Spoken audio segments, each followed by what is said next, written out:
बहुत देर से अपनी बीवी प्रेमा को सजता-संवरता देखकर बलवीर से रहा नहीं गया। उसने पूछा, क्यों जी, आज क्या खास बात है? देखो जी, कहते हुए प्रेमा उसकी ओर पलटी। उसका जूड़े में फूल खोसता हुआ हाथ वहीं रुक गया। आपको कितनी बार कहा है कि बाहर जाते समय टोका-टाकी ना किया करो। फिर भी आज मुझे जनप्रतिनिधि की ट्रेनिंग लेने जाना है। प्रेमा ने जूड़े में फूल घोंस लिया। उसके बाद उसने माथे पर बिंदिया भी लगा ली। अरे हाँ, बलवीर को भी याद आया। कल ही तो चौधरी दुर्जन सिंह ने कहलवाया था कि इलाके के सभी जनप्रतिनिधियों को ब्लॉक दफ्तर में ट्रेनिंग दी जानी है। उसने होठों पर जीभ फिराकर कहा, प्रेमा, जरा संभल कर। आजकल हर जगह का माहौल बहुत ही खराब है। कहीं जानती हूँ। प्रेमा ने मेज से पर्स उठा लिया। अच्छी तरह से जानती हूँ। देख लो। बलवीर ने उसे चेतावनी दी। कहीं दुर्जन सिंह अपनी निजता पर न उतर आए। अजी, कुछ ना होगा, कहकर प्रेमा घर से बाहर निकल गई। प्रेमा जब 7वीं क्लास में पढ़ा करती थी, तभी से वह देश की राजनीति में दिलचस्पी लेने लगी थी। शादी के बाद वह गांव की औरतों से राजनीति पर ही बातें किया करती थी। कुरेद कुरेद कर वह लोगों के ख्याल जाना करती थी। इस साल के पंचायती चुनावों में सरकार ने औरतों के लिए कुछ रिजर्व सीटों का ऐलान किया था। प्रेमा चाहकर भी चुनावी दंगल में नहीं उतर पा रही थी। गांव की कुछ औरतों ने अपने नामांकन पत्र दाखिल करा दिए थे। तभी एक दिन उसके यहाँ दुर्जन सिंह आया और उसे चुनाव लड़ने के लिए उकसाने लगा। इस पर बलवीर ने खींचते हुए कहा, नहीं चौधरी साहब, चुनाव लड़ना हमारे बूते की बात नहीं है। क्यों भाई? दुर्जन सिंह ने पूछा था। ऐसी क्या बात हो गई? हमारे पास पैसा नहीं है ना, बलवीर ने कहा था।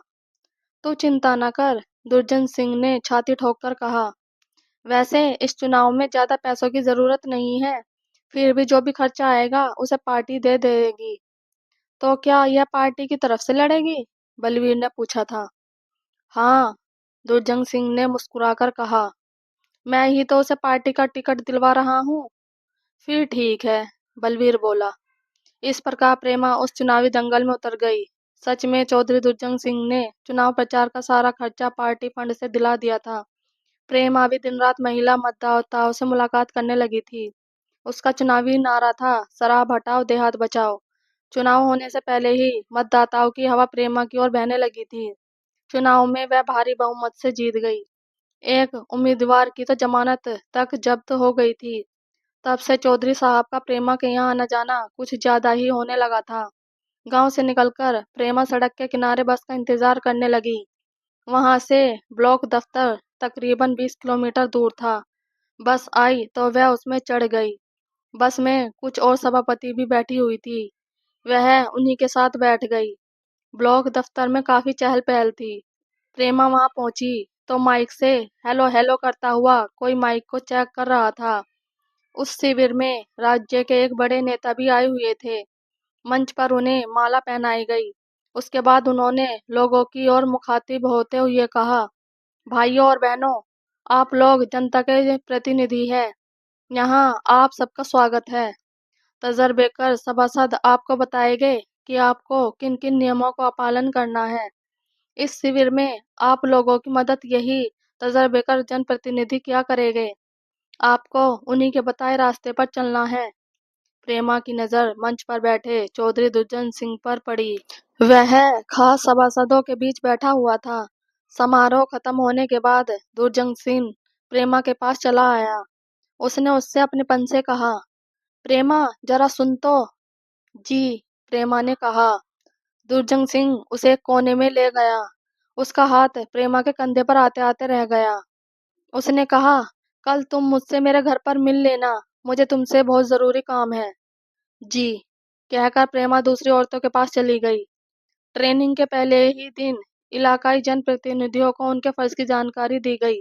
राज्य के एक बूढ़े सभासद ने बताया कि किस प्रकार सभी सभासदों को सदन की गरिमा बनाए रखनी चाहिए। उसके बाद सभी चाय नाश्ता करने लगे। दोपहर बाद प्रेमा ब्लॉक दफ्तर से घर चली आई। उधर दुर्जन सिंह को याद आया कि जब पहली बार उसने प्रेमा को देखा था, उसी दिन से उसका मन डगमगाने लगा था। उसे पहली बार पता चला था कि देहात में भी हूरें हुआ करती है।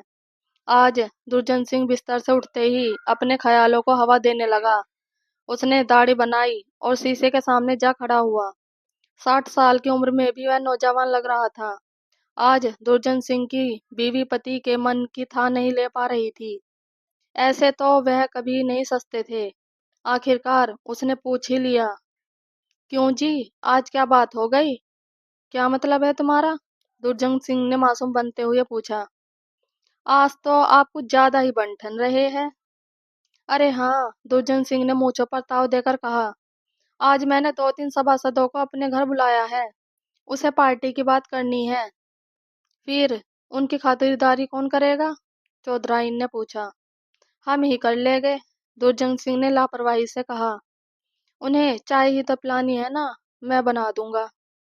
ठीक है। चौधराइन भी बाहर जाने की तैयारी करने लगी। चौधराइन के बड़े भाई के यहाँ गांव में पोता हुआ था। उसे उसी खुशी में बुलवाया गया था। चौधराइन पति के पास आकर बोली, मैं जा रही हूँ। ठीक है। दुर्जन सिंह उसे सड़क तक छोड़ने चल दिया। जब मन करे तब चली आना। अब दुर्जन सिंह घर में अकेला ही रह गया। प्रेमा को उसने सोच समझ कर ही बुलाया था। वह बार बार घड़ी की ओर देखता और मन के लड्डू फोड़ता। दुर्जन सिंह ने अपने कपड़ों पर इत्र छिड़का और खिड़की पर जा खड़ा हुआ। सामने से उन्हें अपना कारिंदा मोर सिंह आता दिखाई दिया। दुर्जन सिंह ने उससे पूछा, हाँ भाई, क्या बात है? मालिक, कारिंदे ने कहा, कल रात जंगली जानवर हमारी फसल को बर्बाद कर गए। वह कैसे? वे मक्के के खेतों को नुकसान पहुंचा गए हैं, मोर सिंह ने बताया। मैंने बहुत हाक लगाई तब जाकर कुछ फसल बच पाई। तो इस समय चला जा, दुर्जन सिंह ने बात को टालते हुए कहा। इस समय मेरे पास कोई खास मेहमान आने वाला है, मैं कल आऊंगा। ठीक है मालिक, मोर सिंह हाथ जोड़कर चल दिया। अब दुर्जन सिंह था और उसकी कुल बुलाती ख्वाहिशें थी। वह वहीं आंगन में एक कुर्सी पर बैठ गया और आंखें मूंद कर प्रेमा की छवि को अपनी आंखों में भरने लगा। चूड़ियों की खनक से दुर्जन सिंह ने अपनी आंखें खोली। सामने हूर की तरह खूबसूरत प्रेमा खड़ी थी। वह मुस्कुराते हुए बोला, आ प्रेमा, तेरी उम्र लंबी है। मैं अभी अभी तुझे ही याद कर रहा था। और सुना। दुर्जन सिंह उसकी ओर घूम गया। शिविर में तुमने कुछ सीखा या नहीं? बहुत कुछ सीखा है मैंने चौधरी साहब, प्रेमा ने हंसते हुए कहा। मैं चाहता हूँ कि तुझे मैं एक दबंग नेता बना दूं। दुर्जन सिंह उसके आगे चारा डालने लगा। जी, प्रेमा बोली। दुर्जन सिंह ने कहा, यह सब सिखाने वाले पर ही निर्भर करता है। जी। देख प्रेमा, दुर्जन सिंह ने चालबाजी से कहा, सोना भी आग में तपकर ही चमका करता है। जी। आ, अंदर चलकर बातें करते हैं।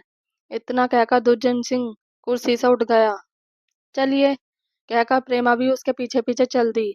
बैठक में पहुंचकर दुर्जन सिंह ने प्रेमा को सोफे पर बैठा दिया और उसे एक बहुत बड़ा एल्बम थमा दिया। तब तक तू इसे देखती रह। मैंने जिंदगी में जो भी काम किया है, इसमें उन सभी का लेखा जोखा है। तुझे बड़ा मजा आएगा। आप भी बैठिए ना, प्रेमा ने कहा। मैं तेरे लिए चाय नाश्ते का इंतजाम करता हूँ, दुर्जन सिंह ने कहा। चौधराई नहीं है क्या? प्रेमा ने पूछा। अचानक ही आज उसे मायके जाना पड़ गया, दुर्जन सिंह ने बताया। दुर्जन सिंह रसोई घर की ओर चल दिया। प्रेमा एल्बम की फोटो देखने लगी। तभी दुर्जन सिंह एक बड़ी प्लेट में ढेर सारी भुजिया ले आया और उसे टेबल पर रख दिया। साथ ही दुर्जन सिंह ने टेबल पर 2 गिलास और एक बोतल दारू रख दी। उसे देखकर प्रेमा भिदक पड़ी। आप तो, अरे भाई, यह विदेशी चीज है, दुर्जन सिंह मुस्कुरा दिया। यह लाल परी मीठा मीठा नशा दिया करती है। तो आप शराब पिएगे? प्रेमा ने तल्खी से पूछा। मैं कभी कभी ले लेता हूँ। दुर्जन सिंह गिलासों में शराब उड़ेलने लगा। यह तो अच्छी बात नहीं है चौधरी साहब, प्रेमा नाक भौं सिकोड़ते हुए बोली। प्रेमा रानी, इतना कहकर दुर्जन सिंह का भारी भरकम हाथ प्रेमा के कंधे पर आ लगा। प्रेमा ने उसका हाथ झड़क दिया और बोली, आप तो बदतमीजी करने लगे हैं। दुर्जन सिंह ने शराब का घूंट भरकर कहा, इसे पीकर मैं तुम्हें ऐसी बात बताऊंगा कि तुम भूल नहीं पाओगी। रातों रात आसमान को छूने लगोगी। प्रेमा चुप ही रही। दुर्जन सिंह ने उससे गुजारिश की, लो कुछ घूंट तुम भी ले लो, दिमाग की सारी खिड़कियां खुल जाएगी। मैं तो इसे छूती तक नहीं, प्रेमा गुस्से से बोली। लेकिन हम तो इसे गले लगाए रहते हैं। दुर्जन सिंह उसे बरगलाने लगा। प्रेमा ने नफरत से कहा, लानत है ऐसी जिंदगी पर। देख, दुर्जन सिंह के हाथ उसके कंधों पर फिर से जा लगे। तू मेरा कहना मान ले, मैं तेरी राजनीतिक जिंदगी में संवार दूंगा। इतना सुनते ही प्रेमा दहाड़ उठी। आप जैसे पिता की उम्र के आदमी से मुझे इस तरह की उम्मीद नहीं थी। मगर तब भी दुर्जन सिंह के हाथों का दबाव बढ़ता ही गया। प्रेमा श्रेणी से बिजली बन बैठी। उसने एक ही झटके में चौधरी के हाथ एक और झटक दिए और दहाड़ी।